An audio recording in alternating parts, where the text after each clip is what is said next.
If you've got your Halloween costume, but you're not sure how to complete the look, why not add some makeup? Here to help us with Halloween makeup tips is makeup artist Nia McMeans. Hi, Nia. Hello, how's it going? Good, good. I'm feeling the Halloween vibes. We've got some different examples of Halloween makeup. Why don't you tell me the 3 looks you have right now? So I did a dare look on myself. All of these looks you can do within 15 to 20 minutes. You don't have to spend tons of time. Okay. And then I have my lovely zombie bride. And then a quick and easy cheetah look. Oh, those look so fun. You know, I'll tell you, I'm one of those people that I buy the makeup, like I bought makeup that I'm going to use on my son, but I haven't actually tried it. So I definitely need these tips to know on how to do it right. First of all, does it matter what makeup you're buying? Or can you just use what you already have? I say use what you already have. Certain makeup brands are too, I guess it stains the skin. Okay. So that's something to look out for. Yeah, because that's the hardest thing is Halloween's not every day. You're going to be stained the next day. It's not. So definitely just use what you already have. And this is my makeup. This is nothing. This is liquid lipstick, eyeliner, concealer, foundation. Okay. Same with her. It's very easy to do. Okay, so let's go through some of the looks and you can show us some tips on how to get these looks just right. Okay, so with Courtney, my zombie. You want to go over to Courtney? So pretty much for her, it's just a lighter foundation. This is all eyeshadow, and this is a contour color. When you're doing like the zombie bride in this case look, like what is, I guess, the main thing you need to do to get the look right? Pale. Pale. You must be lighter than what you naturally are, because if you're the same color, then it just looks like you have dark makeup everywhere. Right. Which is not zombie. Not zombie. I know, she does look a little scary. I told her, I said, you look a little scary to me.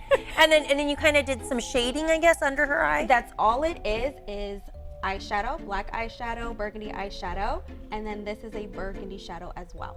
Burgundy, oh, so it's a burgundy shadow. A burgundy. Okay, any other tips on how to complete that look? No, setting spray and you're done. Boom, that's it. Do you need to prep your skin? You definitely need to prep your skin, moisturize, and prime. That is the best way, because if you are going to be out all night, even with kids, just moisturize the kid's face. And I guess the thing is you might not wear that heavy of makeup or that much makeup on a normal basis. So you don't want your skin to freak out. You don't want it to freak out. Okay, and then what about over here on Paige, our lovely intern Paige? She's such a good sport for doing this. She's going to wear this look all day around the station, and we're going to... I mean, I love it. I think it just blends right in with her. I didn't even notice it first. I was like, so you're gonna add, how do we do those spots? Because that would give me anxiety on how to get the spots just right. So literally, there's C's and L's, and that's it. I guess that's a good way. You're just drawing it right. Just drawing it. And this is actually a liquid shadow from Morphe. Okay. And then that's basically all it is. And the inside of it, it's eyeshadow. That's it. Bronzy colors. And that's so quick. And then I like, I guess use a shadow with a little bit of a metallic, a little glitter, makes it kind of shine. And that's it. I mean, can you overdo it?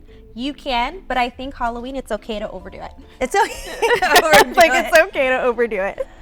And I love, and then what about tips on how to get the nose just right? Nose is hard. Nose, if you are going to be an animal and you need to do makeup on your nose, you may want to practice beforehand, because it's going to be easily lopsided and you may end up having a bigger nose than what you actually want. What about if we're doing this on a child? Any tips? Because, again, their skin is probably sensitive or they're not used to wearing makeup. So what do you recommend? That's why I recommend doing actual makeup rather than costume makeup. Because costume makeup, there's a lot of alcohols in it and you don't want that on your child's face. All right, Nia, we love it. We love these looks. Thanks for coming in and sharing these Halloween tips with us. This interview involves commercial content. The products and services featured appear as paid advertising.